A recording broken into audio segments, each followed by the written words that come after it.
Hello friends, welcome to my new channel pol science group with Rakesh Thakur. Friends, मैं आज आप लोगों के लिए लेकर आया हूं 12th क्लास का पहला chapter, that is era of cold war, यानी शीत युद्ध का दौर। फ्रेंड्स, मैंने ये देखा है कि सभी तरह के सब्जेक्ट्स यूट्यूब चैनल के ऊपर अवेलेबल हैं, बट पॉलिटिकल साइंस का ऐसा सब्जेक्ट है जो बहुत ही इजी है समझने के लिए, अगर आप उसको ध्यान से समझते हैं और अगर इंटरेस्टिंग वे में किसी क्वेश्चन को समझाया जाए तो बहुत अच्छे तरीके से कवर हो सकता है। आज मैं अपने इस वीडियो के माध्यम से आप लोगों को हिंदी मीडियम और इंग्लिश मीडियम दोनों में ही कोल्ड वॉर यानी शीत युद्ध का दौर क्या था उसके बारे में बताऊंगा 10 मिनट्स के अंदर।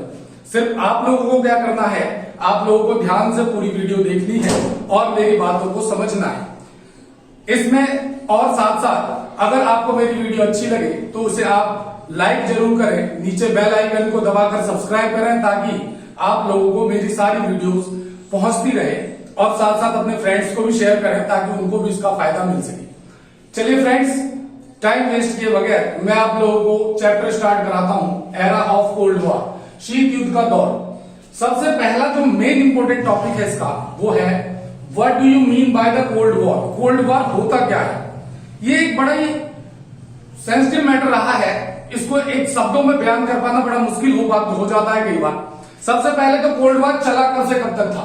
तो 1945 से लेकर 1991 तक, जब तक कि यूएसएसआर का डिसइंटीग्रेशन नहीं हुआ तब तक का टाइम जो है एरा ऑफ कोल्ड वॉर कहलाता है। अब हमारा क्वेश्चन था कि what do you mean by cold war, cold war क्या है? तो अगर हम सिंपल भाषा में कहें तो हम ये कहते हैं कि cold war means cold war is a state of tension between the two super powers. Two super power, अब सवाल यह होता है कि टू सुपर पावर्स क्या थे? तो 1945 में जब सेकेंड वर्ल्ड वॉर एंड हुआ तो उसके तुरंत बाद वर्ल्ड में दो सुपर पावर्स एमर्ज हुए, एक यूएसएसआर और दूसरा यूएसए, और दोनों के बीच कोल्ड वॉर स्टार्ट हो गया। अभी तक हमें यह समझ में नहीं आया कि कोल्ड वॉर क्या है। अब मैं आपको एक सिंपल मेथड से बताने जा रहा हूं कि कोल्ड वॉर क्या होता है, जिसे आप आसानी से अपने दिमाग में बिठा सकते हैं और सबसे अच्छा एग्जाम्पल हो सकता है जो आपको किसी वीडियो में नहीं मिलेगा। आप लोगों ने अपने आस पड़ोस में दो पड़ोसियों की लड़ाई देखी हो, ज्यादातर कई मोहल्लों के अंदर दो पड़ोसियों के बीच लड़ाई होती है। There is a fight between the two neighbours in any street. जब वो फाइट स्टार्ट होती है तो काफी लोग वहां पर इकट्ठे हो जाते हैं। आप लोगों ने यह भी देखा होगा कि लोग अच्छी अच्छी गालियां एक दूसरे को देते हैं और काफी भीड़ इकट्ठी हो जाती है ये सोचकर कि थोड़ी देर में दोनों जनों के बीच फाइटिंग होगी और एंटरटेनमेंट देखने का मौका मिलेगा। लेकिन थोड़ी देर के बाद क्या होता है कि दोनों के घर के लोग जो है उन्हें पकड़कर घर के अंदर ले जाते हैं और उसके बाद कोल्ड वॉर शुरू होता है। लोग वहां से चले जाते हैं सोचकर कि यार एंटरटेनमेंट कुछ नहीं हुआ, खामखा में टाइम वेस्ट किया। उसके बाद लेकिन कोल्ड वॉर शुरू होता है। जब शाम का टाइम आता है तो दोनों ही पड़ोसी जो हैं वो अपने अपने दूसरे पड़ोसियों को ये कन्विंस करने की कोशिश करते हैं कि उनकी गलती नहीं थी, दूसरे पर्सन ने उनको उकसाया ऐसा करने के लिए, लड़ने के लिए। तो दोनों ही अपने सपोर्टरों की संख्या बढ़ाने की कोशिश करते हैं। ठीक इसी तरह का वॉर जो है वो कोल्ड वॉर था। Cold war was a war between the two super powers and it was a war of talking. It was a war of talking, यानी बोलचाल का वार था। ये शीत युद्ध जो था वो एक तरीके का वाक युद्ध था, मुंह से लड़ा जाने वाला युद्ध, जिसमें दोनों ही पक्ष जो है एक दूसरे को वर्ल्ड में बदनाम करने की कोशिश करते हैं और अपने सपोर्टरों की संख्या बढ़ाने की कोशिश करते हैं। ऐसी कंडीशन सेकेंड वर्ल्ड वॉर के बाद एमर्ज हुई थी वर्ल्ड में, जब वर्ल्ड जो है टू पावर ग्रुप्स में बढ़ गया था, एक यूएसएसआर और दूसरा यूएसए। इसी को हम कम्युनिस्ट ग्रुप भी कहते हैं, सोशलिस्ट ग्रुप भी कहते हैं, जो कि यूएसएसआर हेड कर रहा था, और दूसरा कैपिटलिस्ट ग्रुप कहते हैं जिसे कि यूएसए हेड कर रहा था। अब सवाल यह उठता है कि दोनों ही सुपर पावर इतनी ताकतवर थी, इतनी पावरफुल थी, if they make head then they can control over the whole world, then why was the cold war started? This question is in our mind. हमारे दिमाग में सवाल उठता है कि जब दोनों सुपर पावर्स इतनी स्ट्रांग थी तो वो दोनों एक होने की बजाय जो है दोनों के बीच डिफरेंस क्यों आ गया?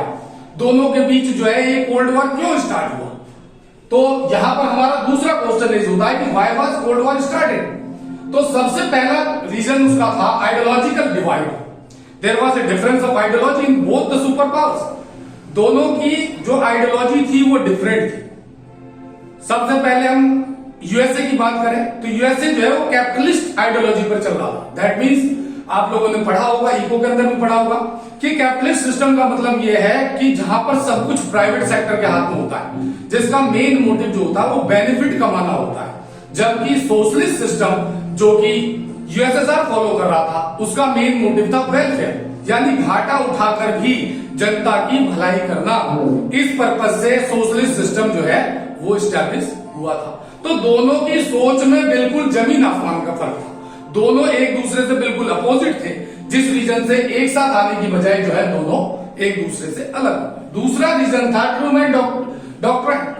ट्रूमैन डॉक्ट्रिन का मीन्स ये है कि ट्रूमैन जो प्रेसिडेंट थे अमेरिका के, उन्होंने कोशिश की थी वेस्टर्न यूरोप की कंट्रियों को ऐड करके, हेल्प करके उनको अपनी ओर अट्रैक्ट करने, ताकि ज्यादा से ज्यादा अपनी संख्या को बढ़ा सके, जिससे कि यूएसएसआर को खतरा लगने लगा था कि कहीं यूएसए जो है वो ज्यादा से ज्यादा कंट्रियों को अपनी ओर ना खींचे। इस रीजन से भी दोनों के बीच दूरियां बढ़नी शुरू हो गई।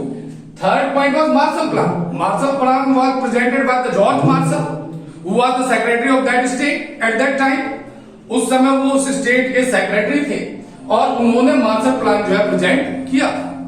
मार्शल प्लान में इन्होंने क्या कहा था, ये आप अभी 4th चैप्टर के अंदर भी पढ़ेंगे, the alternative centres of power के अंदर, कि मार्शल प्लान क्या था। उसमें उन्होंने सेकेंड वर्ल्ड वॉर में जितना भी नुकसान हुआ था यूरोपियन कंट्रीज का, उन्होंने एक प्लान प्रेजेंट किया था कि अगर उनके अकॉर्डिंग सभी काम करते हैं तो वो उस नुकसान से यूरोपियन कंट्रियों को निकाल सकते थे। लेकिन ये जस्ट अपोजिट था सोशलिस्ट सिस्टम से, इसलिए सोवियत यूनियन उनसे अलग हुआ। इसके अलावा फोर्थ पॉइंट था फॉर्मेशन ऑफ मिलिट्री ब्लॉक्स। आप जानते हैं कि उसी दौरान जो है 1945 के बाद से 49 में, अप्रैल 49 में नाटो बना, नॉर्थ अटलांटिक ट्रीटी ऑर्गेनाइजेशन, जो कि इसके बारे में हम डिटेल में भी आगे बात करेंगे। नाटो बना जो कि अमेरिका यानी यूएसए के फेवर में था। इसी के खिलाफ में 1955 में वॉर्सो पैक्ट बना जो कि यूएसएसआर के सपोर्ट में था, जिसने इनकी दूरियों को और बढ़ाना शुरू कर दिया और ये बात साबित कर दी कि दोनों के बीच जो है कुछ ना कुछ चल रहा है। इसके अलावा एक पॉइंट और भी था जो कहीं जल्दी मेंशन नहीं होता, the formula of atom bomb. America had invented the formula of atom bomb in 1942, and when USSR asked him for that formula, he told that he had no formula. But a little later, he had given that formula to the UK and France. जब USA ने 1942 में atom bomb का formula बना लिया था, जिसका use उसने Japan पर किया था, आपको याद होगा, आप लोगों ने सुना भी होगा इसके बारे में। तो उस फॉर्मूले को जब यूएसएसआर ने मांगा तो उसने मना कर दिया कि मेरे पास नहीं है, जबकि वही फॉर्मूला उसने यूके और फ्रांस को दिया। तो यूएसएसआर के मन में ये बात आ गई कि क्योंकि ये सभी कैपिटलिस्ट कंट्रियां हैं, ये एक दूसरे की मदद कर रहे हैं और मैं क्योंकि सोशलिस्ट कंट्री हूं, तो इसलिए ये मुझे मेरी मदद नहीं करना चाहिए। तो ये सभी रीजन थे जिस रीजन से कोल्ड वॉर स्टार्ट हुआ। फ्रेंड्स, आज के लिए मेरे इस वीडियो में इतना ही। नेक्स्ट वीडियो में मैं आप लोगों को और आगे बताऊंगा। Thank you. अगर आप लोगों को मेरा ये चैनल अच्छा लगा हो तो प्लीज लाइक जरूर करें, सब्सक्राइब करें बेल आइकन को दबाकर और ज्यादा से ज्यादा लोगों को शेयर जरूर करें। Thank you so much.